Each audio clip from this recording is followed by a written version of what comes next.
pertemuan ketiga. Kemarin kita sudah mencoba mempraktekkan membuat teknik tilin dan teknik anyam. Ya, kita udah coba. Nanti produk jadinya adalah per kelompok. Kemarin adalah hanya dasar ya, hanya dasar bagaimana kalian mempraktekkan teknik tilin dan teknik anyam digabung. Nanti pada saat kelompok Bapak mau produk itu jadi ya, produk itu jadi menjadi produk yang utuh yang bisa digunakan ya, yang bisa digunakan misalkan bikin tempat pensil, misalkan bikin tas ya. Nanti Bapak buat kelompoknya, tapi sesuai dengan rencana kita dari awal. Kalau kita akan pertemuan berikutnya adalah membahas tentang bagaimana mempromosikan produk. Setelah kita membuat produk, tahap berikutnya adalah kita harus mempromosikan. Silakan.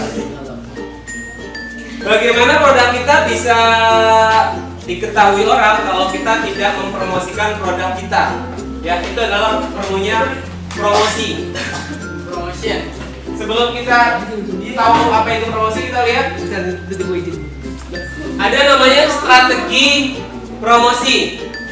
Strategi promosi adalah tindakan terintegrasi dan terkoordinasi untuk mendayagunakan dan memanfaatkan peluang dalam memperoleh keunggulan bersaing. Di situ ada kata-kata terintegrasi dan terkoordinasi.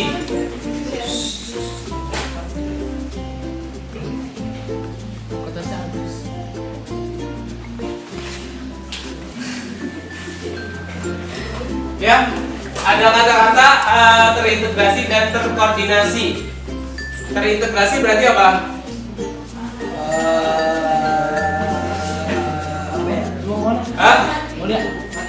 Saling berhubungan, ya kan? Saling berhubungan itu namanya terintegrasi. Ya, kalau di dalam sebuah perusahaan ada beberapa divisi. Ya, misalkan ada divisi desain. Ya, mungkin desain di sini ada, di atasnya mungkin ada semacam riset. Ya, sebelum produk itu dibuat pasti akan melalui proses riset terlebih dahulu, ya kan? Dari riset ini si pembuat produk akan melihat pasar, prospeknya kira-kira produk yang seperti apa yang laku di pasaran. Ya. Dari produk yang laku di pasaran itu nanti akan di riset. Kira-kira produk seperti apa yang akan dibuat. Kemudian dari riset di sini ada desain, ya. Desain ini tugasnya adalah membuat produk. Yang mendesain namanya apa? Purwarupa. Purwarupa atau prototype. Ya. Kemarin kita sudah bahas ada kreator itu ini apa? Kemarin fotonya tiru modifikasi. Ya, tiru modifikasi buat ya, tiru modifikasi buat. Sebelum produk itu dibuat sebenarnya ada kata-kata tiru, ya kan? Ya. Jadi ditiru sama persis dulu. Kayak kalian kemarin adalah meniru bentuk alas, ya, bentuk cetakan dengan teknik anyam dan teknik killing. Kemudian berikutnya adalah dari tiruan itu sudah sama persis apa belum? Kalau sudah sama persis berarti tahapan berikutnya adalah modifikasi. Bagaimana yang tadi misalkan kalian buat bulat, kira-kira kalau dibuat bintang seperti apa? Ya. Kalian sudah tahu dasarnya, dasar membuat bentuk bulat. Ya, tahapan berikutnya modifikasi. Coba kira-kira bentuk bulat itu diubah jadi bentuk bintang. Harus bisa, ya. Sesudah itu bisa, bagus, baru kemudian tahapan lain adalah buat produk baru. Ya, buat produk baru berarti sudah tidak sama lagi dengan yang awal. Itu bisa menjadi produk yang baru. Ya, setelah desain di sini ada bagian produksi. Ya. Purwanupanya sudah dibuat, sampelnya sudah dibuat. Tahapan berikutnya adalah memproduksi ya produk yang baru, memproduksi produk yang baru yang disepakati, sudah di ACC oleh atasan, si desain sudah membuat, maka dibuat bagian produksi. Setelah bagian produksi, di sini ada bagian kemarin apa? QC ya. Ya. Quality control. Quality control ini kira-kira nanti mengecek apakah produk yang dibuat oleh bagian produksi sudah sesuai dengan bagian desain apa belum. Gitu, harus dicek, ada standar quality-nya. Makanya ada SNI ya. Ya, standar nasional Indonesia. Iya. Kalau kalian buka produk pasti ada label ini apa? QC test. Paset ya? Ada nggak? Pernah lihat nggak? Hah? Belum. Kalau kalian buka label produk biasanya ada segel ini QC. Ya, QC presetnya ada apa itu, Pak?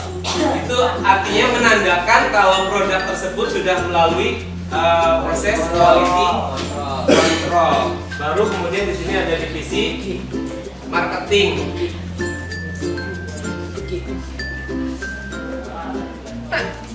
Ya, marketing.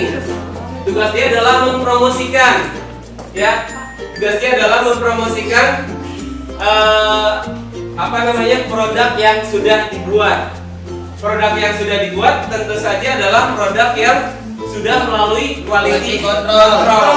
Sudah layak jual. Ya, sudah layak untuk dijual. Kemudian di bagian marketing ini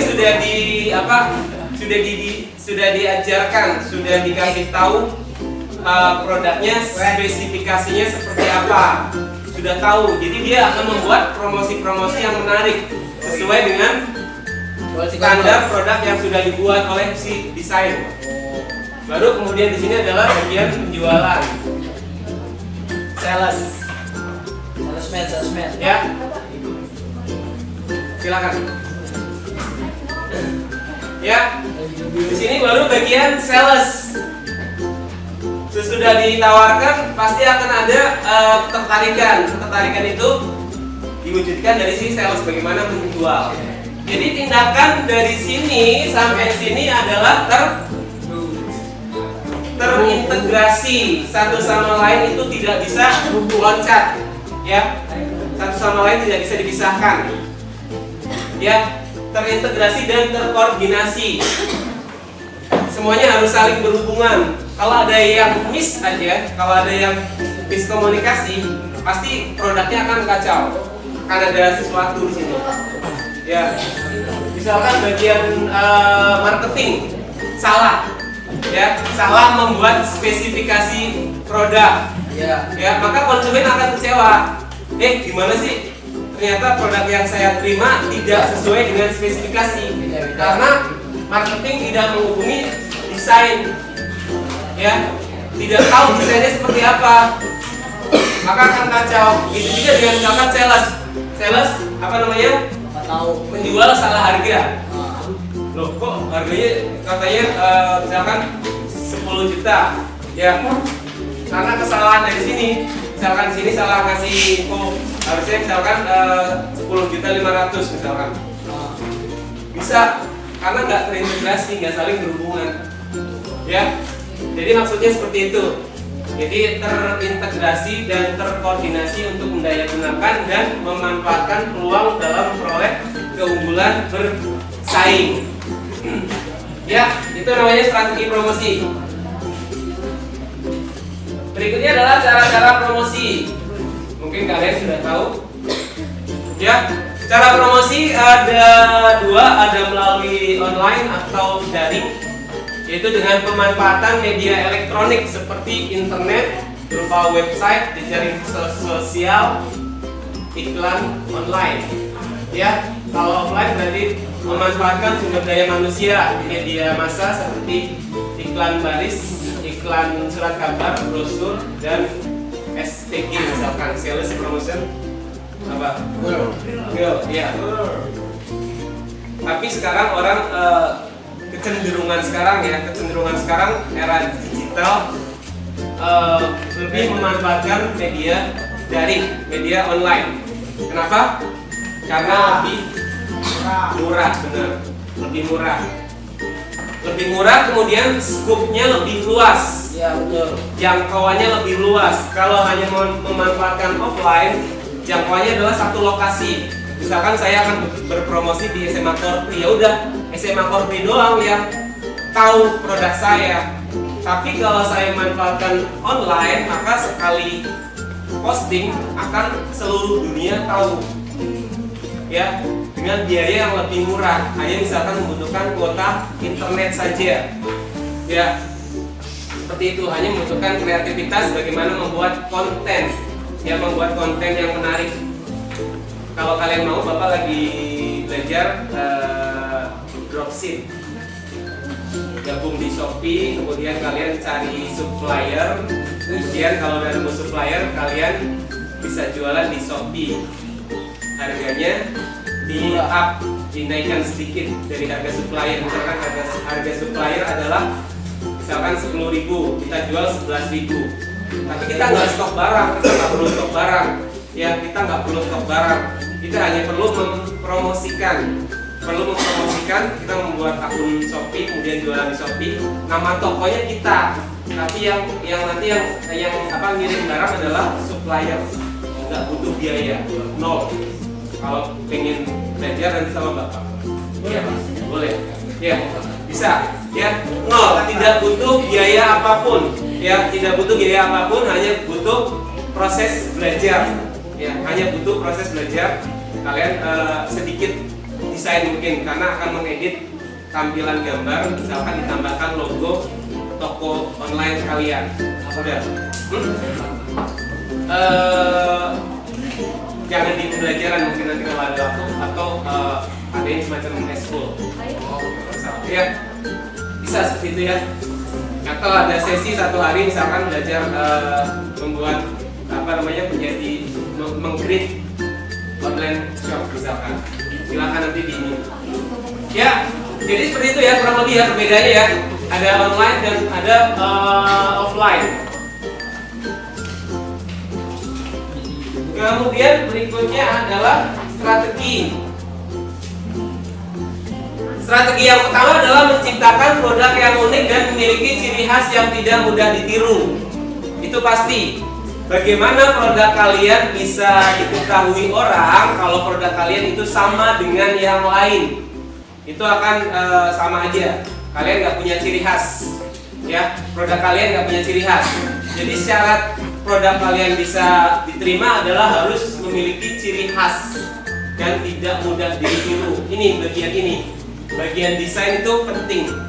Ya, bagian desain itu penting. Bagaimana dia harus membuat purwarupa atau prototipe atau sampel produk yang unik. Ya, tentu saja dari riset dulu. Riset dulu, lihat produk yang ada di pasaran, kemudian dari produk itu ambil yang paling bagus, yang paling laris, kemudian didesain sedemikian rupa sehingga itu tadi memiliki ciri khas, ya, memiliki ciri khas dan tidak mudah ditiru. Ya, itu strategi yang pertama yang harus dimiliki. Berikutnya adalah mendaftarkan produk yang dihasilkan ke lembaga berkait agar mendapatkan hak paten dan tidak bisa ditiru oleh pihak lain. Itu bagian desain nanti perlu mendaftarkan hak atas kekayaan intelektual, hak paten. Biasanya nanti ke berarti Departemen Perdagangan, kemudian berurusan dengan Departemen Hukum dan HAM, ya, itu perlu mendaftarkan itu karena itu untuk memperoleh legalitas produk kita. Misalkan ada produsen lain yang membuat produk yang sama, kita bisa tuntut, ya, kita bisa tuntut perusahaan tersebut agar tidak menggunakan produk kita. Ya, silakan.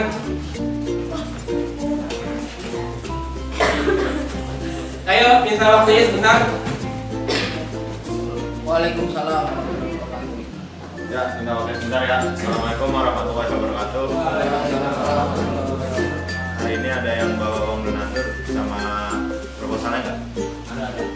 Yang ada, tolong keluar sebentar ya sama sekretaris ya. Tapi sih nggak masuk. Ya, belum masuk lagi. Keluar. Udah ntar aja deh. Bentar ya Pak. Iya, silakan. Itu mati. Ya, jadi mendaftarkan produk yang dihasilkan ke lembaga berkait agar mendapatkan hak paten dan tidak bisa ditiru oleh pihak lain. Itu penting ya untuk menjaga produk kita, karena di sini adalah sesuatu yang butuh proses kreatif. Proses kreatif ini perlu dihargai ya. Jangan sampai si KW itu ya si KW itu mencontek sama persis. Kalau mencontek sama persis itu tidak boleh ya, tidak boleh. Tapi kalau memodifikasi boleh. Kalau memodifikasi berarti ada sesuatu yang sudah diubah, tidak sama persis, dan itu tidak melanggar hak asasi. Hak asasi. Dia hak atas kekayaan intelektual. Ya, itu. Kemudian melakukan promosi menggunakan berbagai macam cara sehingga produk yang dihasilkan bisa dikenal oleh masyarakat luas. Bapak udah pernah cerita mungkin? Belum? Misalkan dulu ada event teh pucuk. Pernah lihat ya? Udah di sini kan? Belum. Masa belum? Udah. Dia yang datengin artis misalkan. Belum. Atau dulu ada, kita pernah kedatangan teh pucuk, pernah kedatangan Honda, ya pernah di sini undang artis, ya itu adalah salah satu event promosi, ya. Tapi promosinya akan berbeda, ya. Promosi di sekolah, artis yang didatangkan, promosi di sekolah SMA, misalkan artis yang didatangkan adalah artis-artis muda, artis-artis versi kalian, versi seumuran kalian. Beda kalau mereka promosi di kantor kecamatan, ya. Mereka promosi di kantor kecamatan, pasti yang didatangkan adalah artis dangdut. Iya, karena apa? Targetnya beda, target marketnya beda. Kalau di sini kan target marketnya berarti anak SMA, pasti yang didatangkan adalah artis-artis yang versi anak SMA, ya. Tapi kalau di kantor kecamatan berarti target marketnya adalah PNS, ya, tukang ojek, tukang beca, orang lewat. Itu kan orang-orang yang sudah berumur misalkan, sudah mapan misalkan. Tunggu. Ya, jadi yang didatangkan pasti artis yang mudah diterima oleh mereka, misalkan artis dangdut. Ya, seperti itu. Jadi melakukan promosi menggunakan berbagai cara, ya. Agar intinya adalah produk mereka bisa dikenal oleh masyarakat luas. Itu penting.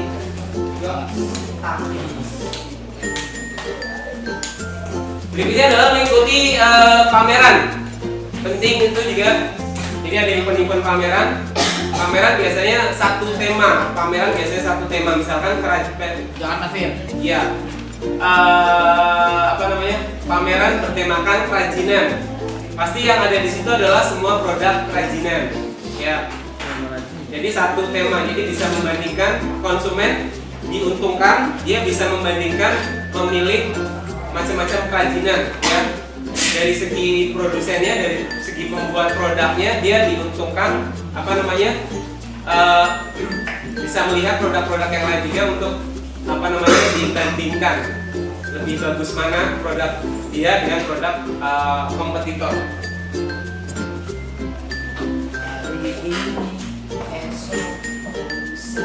Kemudian menawarkan melalui komunitas. Ya, mungkin ada semacam komunitas, ya. Kalau di jaring sosial ada komunitas, misalkan komunitas pencinta burung lovebird misalkan. Ya. Di situ di dalamnya itu komunitas itu penting, biasanya selain sharing produk yang sama, mereka juga bisa saling berjual beli, ya, saling jual beli, ya, seperti itu.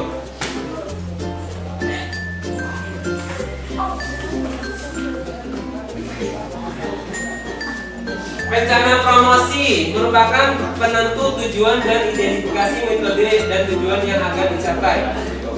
Salah. Ya, baterainya habis, Pak. Ya. Ya, terima kasih yang sudah membayar hari ini, yang belum membayar harap besok di bawah ya. Oh, weh, lu gimana Akhir sih? tanggal 1 Februari. Terima kasih. Wassalamualaikum warahmatullahi wabarakatuh. Waalaikumsalam warahmatullahi wabarakatuh. Makasih ya, Pak.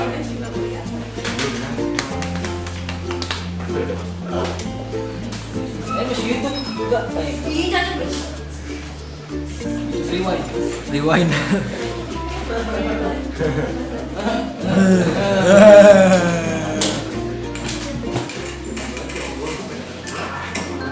Rencana promosi. Perencanaan merupakan penentu tujuan dan mengidentifikasi metode yang tujuannya agar dapat dicapai. Di dalam ilmu manajemen yang pertama adalah P. P itu perencanaan. Masih ingat kan? Planning. Ya, planning. Ya. Organizing. Standar manajemen adalah ini. Yang pertama adalah pasti Planning. perencanaan atau planning. Sesuatu usaha lebih bagus itu di planning. Ya. Kayak pertama kemarin Bapak masuk ke kelas ini semester 2. Bapak maunya kalian punya planning ya. Kalian sudah jalan berarti katakanlah 3 ya. 3 semester. Ya.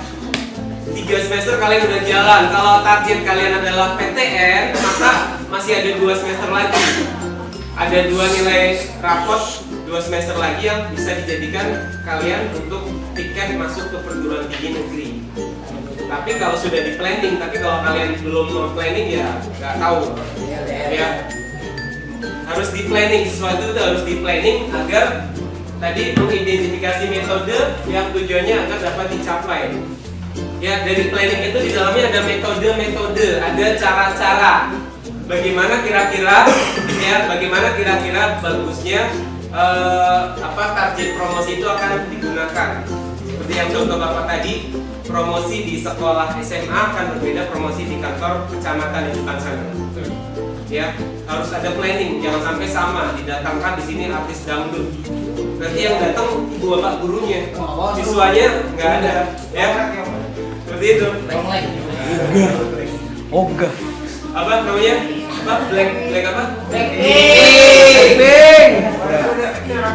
Ya, Pak, mantap Ya. sekali, Pak. Mantap. Blackpink.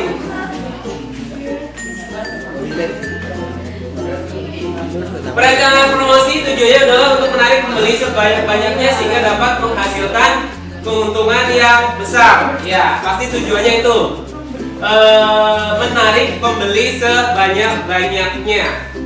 Ya, bagian promosi adalah seperti itu, menarik pembeli sebanyak-banyaknya, marketing. Ya, menarik pembeli sebanyak-banyaknya sehingga nanti bisa dijual.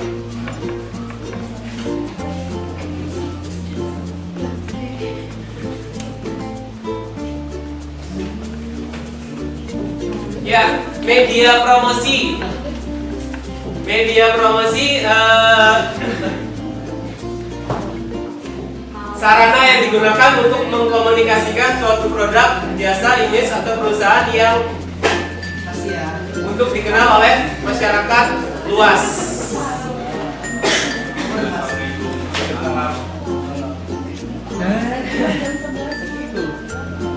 Udah. Coba.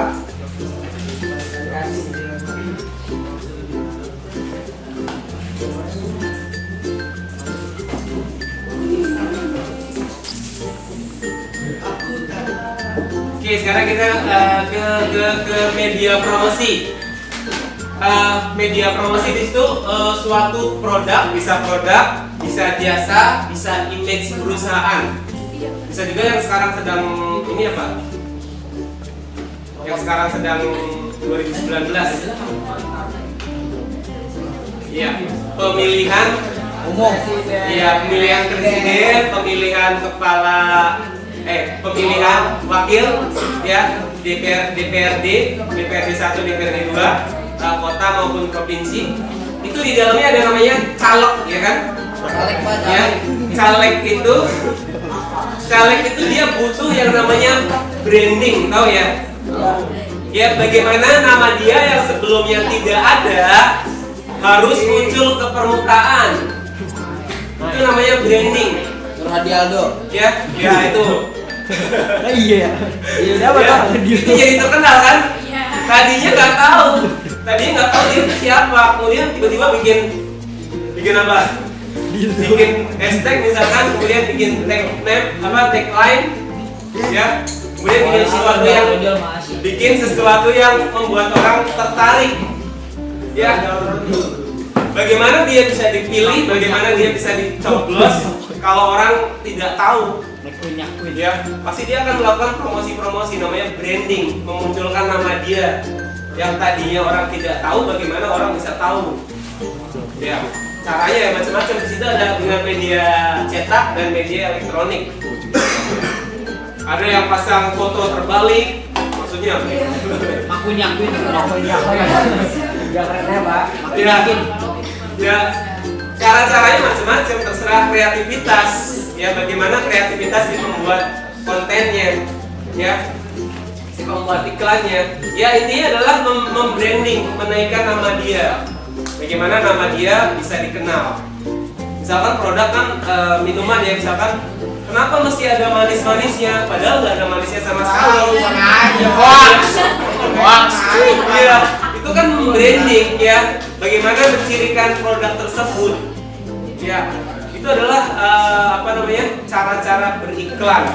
Ya, cara-cara beriklan yang bisa ditempuh oleh si pembuat iklan, kreativitas.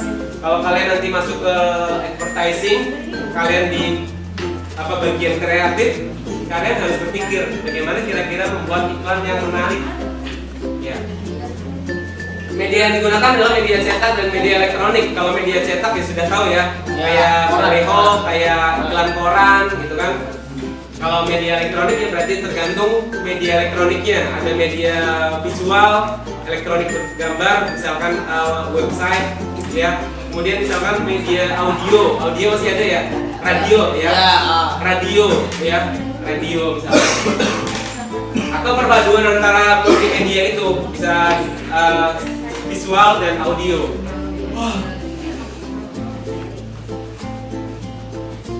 Oke, ini aja. Ini laporan kegiatan usaha nanti. Oke, jadi kira-kira itu berbicara tentang promosi. Ya. Ada ilmu kalian tentang promosi. Sekarang tugas kalian adalah ini hanya butuh online saja. Kalian cari di internet iklan yang berhubungan dengan produk kerajinan. Khususnya Bapak minta yang berhubungan dengan materi kita adalah kerajinan kertas. Kalian cari iklan yang berhubungan dengan kerajinan kertas. Kemudian gambarnya kirim ke email aja ya, jangan ke line ya. Ke email lah. Gmail susah. Ya udah ke line aja deh. Oke, kirim ke line, kasih nama kelas, kemudian kirim ke line Bapak. Gambar ya, iklan berupa gambar. Ya, iklan produk kerajinan kertas yang berupa gambar. Ya, iklan produk kerajinan kertas yang berupa gambar kirim ke line Bapak. Mas Duki doang. Kasih keterangan di situ nama dan kelas. Ya, line aja. Oke, Abiel bisa diperhatiin.